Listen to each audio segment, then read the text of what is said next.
أشهد أن لا إله إلا الله وحده لا شريك له وأشهد أن محمدا عبده ورسوله خاتم الانبیاء حضرت محمد مصطفیٰ احمد مجتبیٰ صلی اللہ علیہ وسلم کے غلام اور ہمارے امام بانی جماعت احمدیہ حضرت مسیح موعود و مہدی مسعود علیہ الصلوۃ والسلام کے ایمان افروز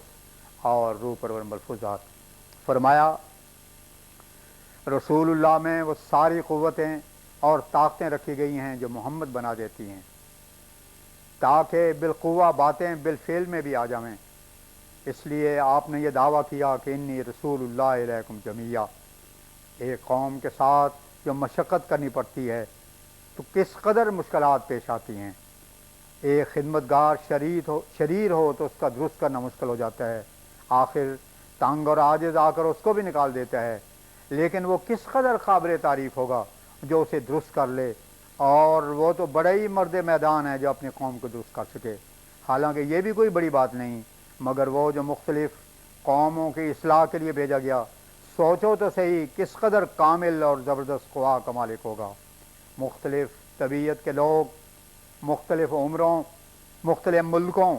مختلف خیال،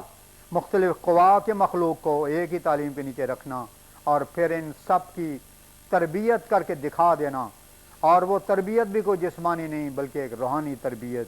خدا شناسی اور معرفت کی باریک سے باریک باتوں اور اسرار سے پورا واقف بنا دینا، اور نری تعلیم ہی نہیں بلکہ عامل بھی بنا دینا، یہ کوئی چھوٹی سی بات نہیں ہے۔ دنیا کے لیے اجتماع بھی ہو سکتے ہیں کیونکہ ان میں ذاتی مفاد اور دنیاوی لالچ کی ایک تحریک ہوتی ہے، مگر کوئی یہ بتلائے کہ معاذ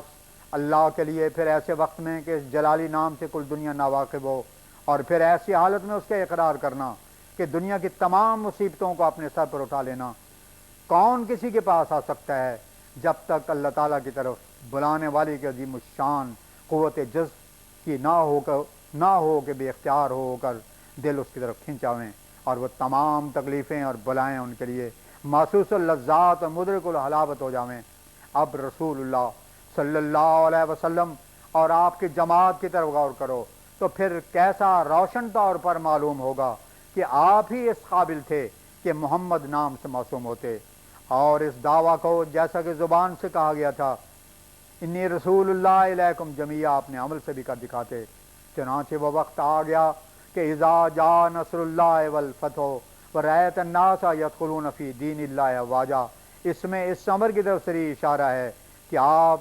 اس وقت دنیا میں آئے جب دین اللہ کو کوئی جانتا بھی نہیں تھا اور عالمگیر تاریکی پھیلی ہوئی تھی، اور گئے اس وقت کہ جب کہ اس نظارہ کو دیکھ لیا کہ یدخلون فی دین اللہ افواجا، جب تک اس کو پورا نہ کر لیا، نہ تھکے نہ ماندہ ہوئے،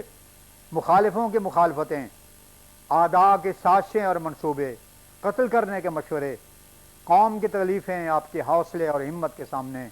سب ہیچ اور بیکار تھیں، اور کوئی چیز ایسی نہیں تھی جو آپ کو اپنے کام سے ایک لمحے کے لیے بھی روک سکتی۔ اللہ تعالیٰ نے آپ کو اس وقت تک زندہ رکھا جب تک کہ آپ نے وہ کام نہ کر لیا جس کے واسطے آئے تھے۔ یہ بھی ایک سر ہے کہ خدا کی طرف سے آنے والے جھوٹوں کی طرح نہیں آتے۔ اسی طرح پر آپ کے صدق نبوت پر آپ کی زندگی سب سے بڑا نشان ہے۔ کوئی ہے جو اس پر نظر کرے؟ آپ کو دنیا میں ایسے وقت پر بھیجا کہ دنیا میں تاریکی چھائی ہوئی تھی، اور اس وقت تک زندہ رکھا کہ الیوم اکملت لکم دینکم واتممت علیکم نعمتی کی آواز آپ کو نہ آ گئی، اور فوجوں کی فوجیں اسلام میں داخل ہوئیں، آپ نے نہ دیکھ لیں۔ غرض اس قسم کی بہت سی وجوہ ہیں جن سے آپ کا نام محمد رکھا گیا۔ پھر آپ کے ایک اور نام بھی رکھا گیا، وہ احمد ہے۔ چنانچہ حضرت مسیح نے اسی نام کی پیشگوئی کی تھی، وہ مبشرم برسول یاتی من بعد اسمہ احمد،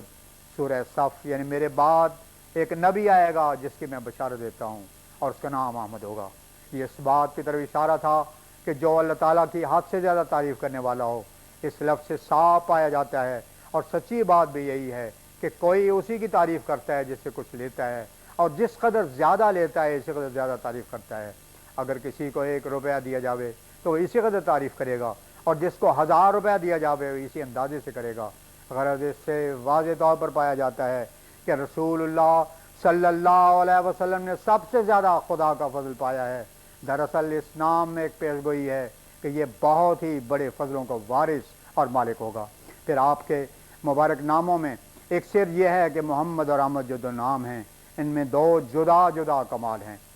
محمد کا نام جلال اور کبریائی کو چاہتا ہے، جو نہایت درجہ تعریف کیا گیا ہے، اور اس میں ایک معشوقانہ رنگ ہے،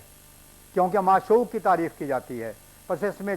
جلالی رنگ کا ہونا ضروری ہے۔ مگر احمد کا نام اپنے اندر عاشقانہ رنگ رکھتا ہے، کیونکہ تعریف کرنا عاشق کا کام ہے، وہ اپنے محبوب اور معشوق کی تعریف کرتا رہتا ہے۔ اس لیے جیسے محمد محبوبانہ شان میں جلال اور کبریائی کو چاہتا ہے، اسی طرح احمد عاشقانہ رنگ میں ہو کر غربت اور انکساری کو چاہتا ہے۔ اس میں ایک سر یہ تھا کہ آپ کی زندگی کی تقسیم دو حصوں پر کر دی گئی، ایک تو مکی زندگی جو 13 برس کے زمانے کی ہے، اور دوسری وہ زندگی جو مدنی زندگی ہے اور وہ 10 برس کی ہے۔ مکہ کی زندگی میں اس میں احمد کی تجلی تھی۔ اس وقت آپ کی دن رات خدا تعالیٰ کے حضور گریہ و بکا اور طلب استعانت اور دعا میں گزرتی تھی۔ اگر کوئی شخص آپ کے زندگی کے بسر اوقات پر پوری اطلاع رکھتا ہو تو اسے معلوم ہو جائے گا کہ جو تجرع اور زاری آپ نے اس مکی زندگی میں کی ہے، وہ کبھی کسی عاشق نے اپنے محبوب و معشوق کی تلاش میں کبھی نہیں کی اور نہ کر سکے گا۔ پھر آپ کی تجرع اپنے لیے نہ تھی، بلکہ یہ تجرع دنیا کی حالت کی پوری واقفیت کی وجہ سے تھی۔ خدا پرستی کا نام و نشان چونکہ مٹ چکا تھا، اور آپ کے روح اور خمیر میں اللہ تعالیٰ میں ایمان رکھ کر ایک لذت اور سرور آ چکا تھا، اور فطرتاً دنیا کو اس لذت اور محبت سے سرشار کرنا چاہتے تھے۔ ادھر دنیا کی حالت کو دیکھتے تھے تو ان کی استعدادیں اور فطرتیں عجیب طرز پر واقع ہو چکی تھیں، اور بڑے مشکلات اور مصائب کا سامنا تھا۔ غرض دنیا کی اس حالت پر آپ گریہ و زاری کرتے تھے، اور یہاں تک کرتے تھے کہ قریب تھا کہ جان نکل جاتی۔ اسی کی طرف اشارہ کر کے اللہ تعالیٰ نے فرمایا لعلک باخع نفسک اللہ یکونوا مؤمنین، سورہ شعراء آیت 4۔ یہ آپ کی متضرعانہ زندگی تھی، اور اس میں احمد کا ظہور تھا۔ اس وقت آپ ایک عظیم الشان توجہ میں پڑے ہوئے تھے۔ اس توجہ کا ظہور مدنی زندگی اور اس میں محمد کی تجلی کے وقت ہوا۔ اللہم صلی علی محمد وعلی آل محمد کما صلیت علی ابراہیم وعلی آل ابراہیم انک حمید مجید، وآخر دعوانا ان الحمد للہ رب العالمین۔